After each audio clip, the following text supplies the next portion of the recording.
The studio lights glowed warm and familiar, the kind that turn even awkward silences into moments of charm. Adam Sandler leaned back in his chair, that trademark grin lighting up the set of The View. He'd just delivered a playful story about his daughters teasing him for wearing socks to the beach, and the audience roared.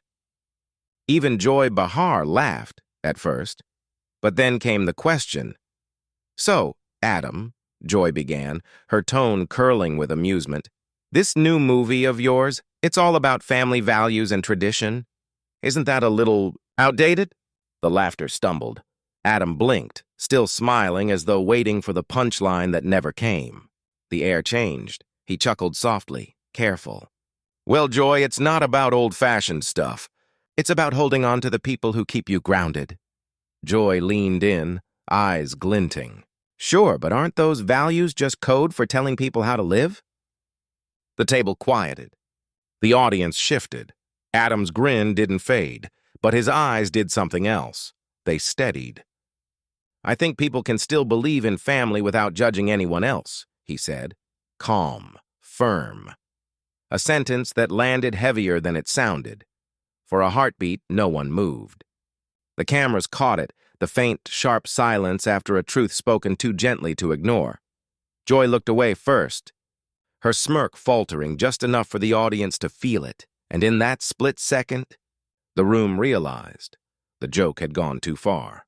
Behind every easy laugh, there's a man who's tired of being underestimated. Hours before the show, backstage buzz filled the air, makeup brushes tapping, producers pacing, laughter bouncing off studio walls. Adam sat in his corner chair, script in hand, tracing each line from his interview notes. Not jokes this time, thoughts about fatherhood, growth, and finding grace in getting older. He'd worked for weeks to prepare. Not punchlines, honesty. But honesty rarely trends. From the other side of the curtain, he heard it. A producer's voice, teasing, "Guess Mr. Funny Guy's trying to be deep today." The room chuckled. Someone added, "Let's hope he doesn't get too serious. People tune in for laughs." He didn't flinch, just stared at his reflection in the mirror, half smile frozen, eyes clouded. He'd been here before. Late-night hosts laughing off his attempts to talk about pain. Critics dismissing his dramatic roles as cute experiments. Every time he tried to show the man beneath the clown, someone turned it into a joke. And maybe that's why it stung more than he'd admit. Because he wasn't trying to prove he could act. He was trying to prove he could feel. When the cue light blinked and he stepped onto the stage, Adam carried that silence with him. The laughter, the lights, the easy charm, it was all part of the armor. But inside there was a different pulse, something steadier and older. So when Joy leaned in with that grin, dismissing what mattered most to him with a smirk disguised as wit, he didn't just hear a question, he heard every voice that ever told him he wasn't supposed to take himself seriously.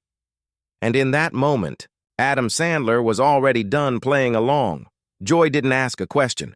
She threw a punch disguised as one. "So what? You're a philosopher now?" she said, her voice laced with that signature smirk. The audience laughed, instinctively following her lead, the sound swelling like a wave that had forgotten where it started. Adam didn't join in. His body didn't move. His face didn't flinch. He just sat there, hands folded, eyes steady.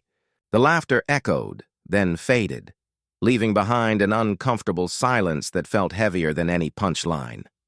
He leaned forward, voice low but clear. "Maybe laughter isn't the opposite of truth," he said. "It's how you survive it." The air shifted. Even Whoopi, seasoned and unshakable, raised her brows slightly, sensing the moment tilt. The crowd quieted, not because someone told them to, but because they felt it. That rare television moment when pretense evaporates and something raw cuts through the script. Joy blinked, her grin faltering for half a second. You could almost hear the producers in the control room hold their breath. This wasn't the playful back and forth The View was known for. This was something else. Adam's tone didn't rise, but the weight behind it carried years, decades, of being told to stay in his lane. He spoke like a man done apologizing for wanting to be taken seriously. "You know," he continued, voice steady, I spent a long time thinking my only job was to make people laugh. But laughter's not a trick, it's a bridge. Sometimes it's the only way to talk about pain without falling apart. The words landed softly, but they hit hard. Joy shifted in her chair, looking for footing, trying to pull the moment back to safety. Hey, come on, don't get too deep on me. People like you because you don't take things so seriously. Adam's eyes flicked toward her, calm but cutting. Or maybe that's what makes people comfortable, when I don't. There it was. The quiet reversal. For a second, Joy's confidence cracked. Not publicly, not dramatically, but in that subtle way where someone realizes they've misjudged the ground beneath them. The audience didn't know whether to clap or stay silent. Half-hearted chuckles fizzled in the corners of the room. Whoopi leaned back, observing like someone watching lightning find a new path to the ground. Adam wasn't performing anymore. He was present, completely. His stillness became its own kind of rebellion, and then Joy smiled again. Sharper this time, the kind of smile used when words don't land the way you hoped. All right then, Mr. Philosopher, she said, tilting her head. Tell me, if laughter's truth, what does that make you? And just like that, the match was lit, because the next thing she said would shatter the segment and change how everyone in that room looked at Adam Sandler forever. It wasn't shouting. It was chess played with words. Joy leaned forward, elbows on the table, her smirk sharpened by years of commanding the airwaves. So really, Adam, she said, voice light but edged, you think this new serious side of yours makes people respect you more than your jokes ever did? The audience chuckled, expecting Adam to stumble into self-deprecation, to turn the quip into another laugh line. But Adam didn't. He just looked at her, steady, unflinching, a calm anchor in the storm of her sarcasm. I don't measure respect by applause, he said evenly. I measure it by whether I can look at someone and speak truthfully without hiding behind a smile. A ripple ran through the studio.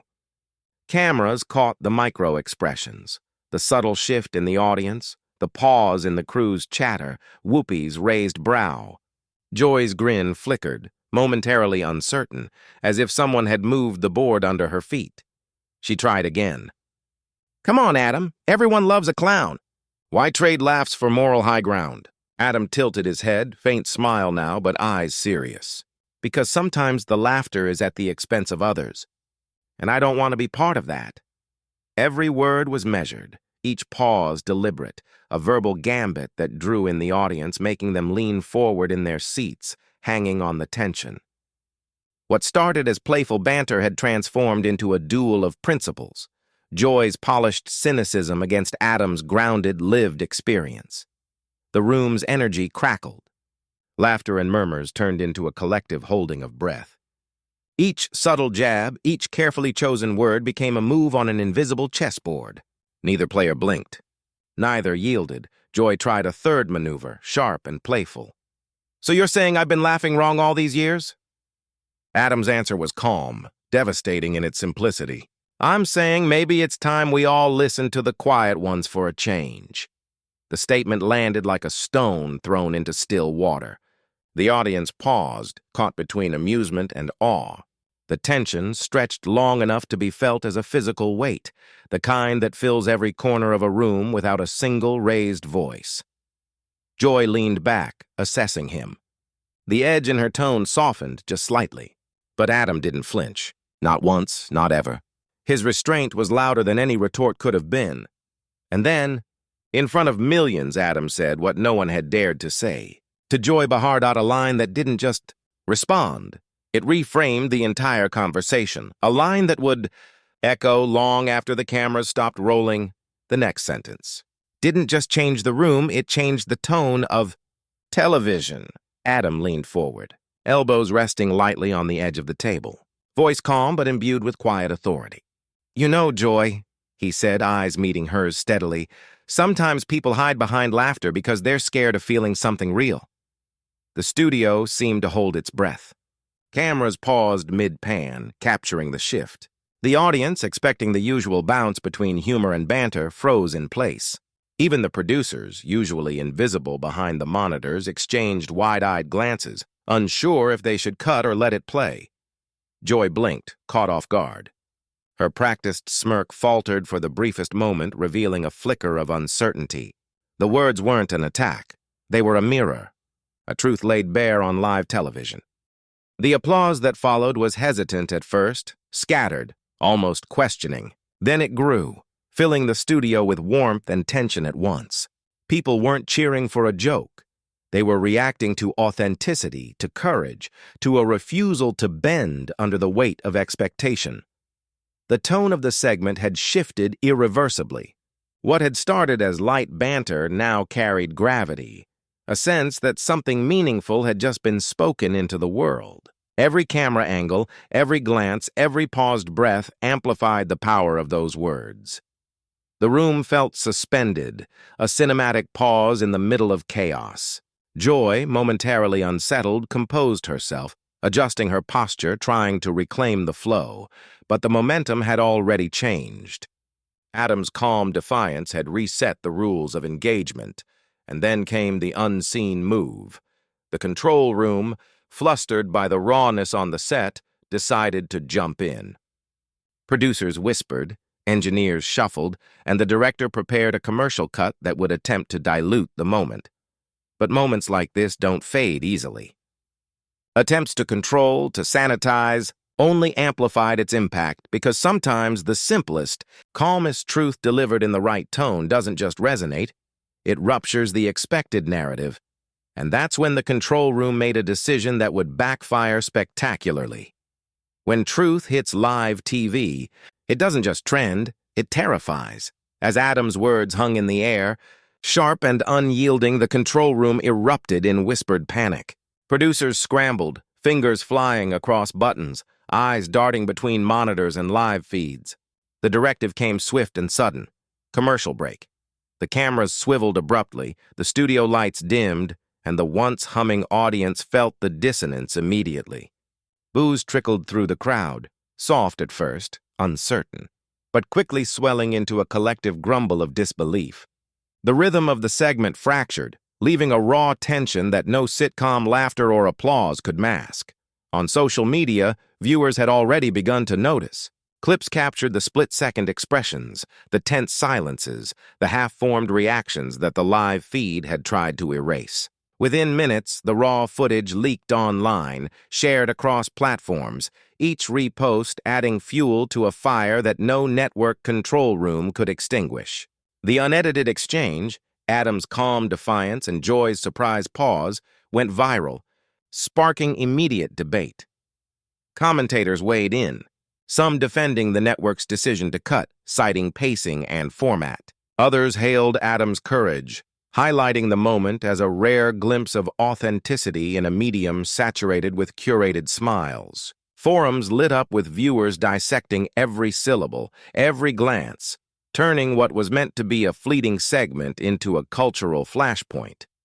The tension backstage was electric, producers muttered, wondering how a single sentence had unraveled rehearsed control. Editors replayed the moment in slow motion, noting the precision of Adam's delivery, the subtle shift in audience energy, and the cracks it exposed in the polished facade of daytime television.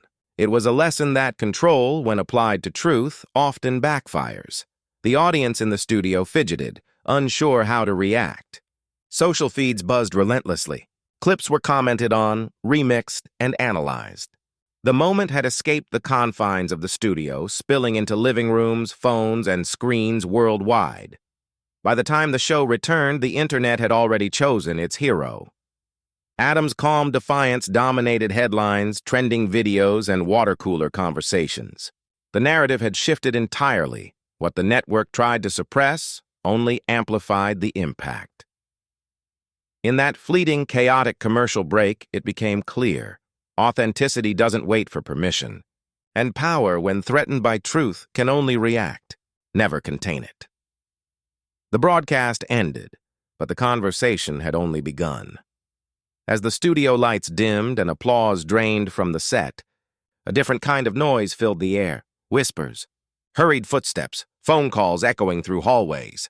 Joy left the stage first, her usual laughter replaced by clipped silence, a tension lingering behind her polished smile. Adam remained seated, eyes scanning the empty chairs, the echo of his words hanging in the room like smoke that refused to dissipate. In the control booth, chaos simmered under fluorescent lights. Producers argued in low, urgent tones. "Cut the pause," one snapped. "Make it light."